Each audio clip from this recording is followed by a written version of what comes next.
It gives me great pleasure to join you today to commemorate the International Day to End Obstetric Fistula. This morning I was deeply touched by the opportunity to meet women who have recently undergone surgical repairs. I've met women who have come all the way from Kitui, Baringo, Laikipia, Nakuru, Marsabit, and Mutembei. This year's theme, Women's Rights Are Human Rights, End Fistula Now, is a reminder that many injustices still face women and girls today. The theme compels governments and people everywhere to listen and reflect on this pressing issue that continues to face many women around the world. We are reminded that women are prime targets of forms of stigma and abuse, and that we never fully gain our dignity until our collective rights are respected and protected. Today, we speak on behalf of women who have suffered endless physical pain, humiliation, whilst giving birth. Some of them have also been victims of sexual assault. Many of them have endured years of emotional and psychological abuse. We speak on behalf of women whose suffering goes unnoticed, whose voices remain unheard. We support and applaud women like Jane, who have bravely raised their voices through the stories they've shared. These stories amplify the reality of inequalities and helplessness facing women and girls. Universal health programs have contributed to seeing more women and children accessing quality health service in our health facilities than they were nearly a decade ago. This is demonstrated by the reduction in maternal mortality ratios and associated increase in skilled birth attendants. Through the Linda Mama initiative, great strides have been made in increasing access to treatment for women facing reproductive health challenges. The National Hospital Insurance Fund's inclusion of obstetric fistula in its health packages has successfully enabled many women suffering from fistula to overcome the financial burden that hinders their access to treatment. I acknowledge with thanks the efforts of committed partners who have worked tirelessly over the years towards ending obstetric fistula and who continue accelerating efforts to uphold the rights of women. These rights are not only emphasized in this year's theme, but also enshrined in our own Constitution.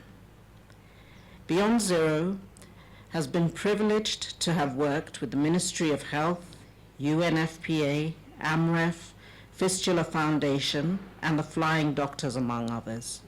You have supported capacity building of health workers, community mobilization, provision of hospital equipment, funding of fistula repairs, and rehabilitation of fistula survivors.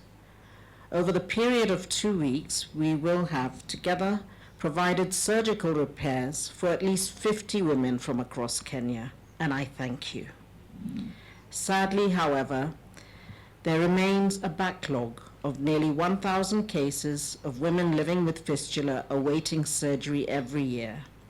This situation has been made worse by the current COVID-19 pandemic, which has not only strained our health systems, but has also affected access to and utilization of health services, including maternity care.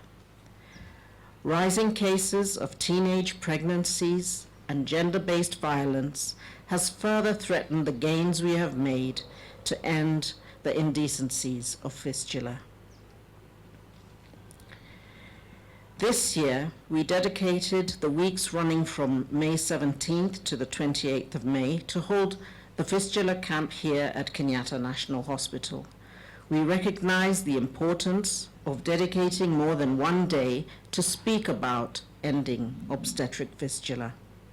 Collectively, we can create awareness, lobby for, and put in place supportive measures to strengthen the capacity of our health systems, to offer more treatment and surgical repairs, as well as enabling training of more doctors.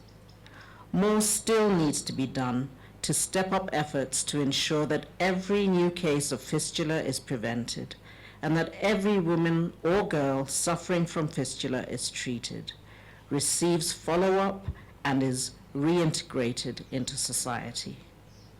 On my part, I remain committed to supporting the aspirations of the global campaign to end fistula. I will continue to lend my voice and support for increased investment to restore the dignity of women and girls. In conclusion, however, let us remember that we still need to pay attention to other prevailing diseases and conditions affecting us all, especially during this time when we're fighting COVID-19. Let us be cautious and vigilant in order to stay safe.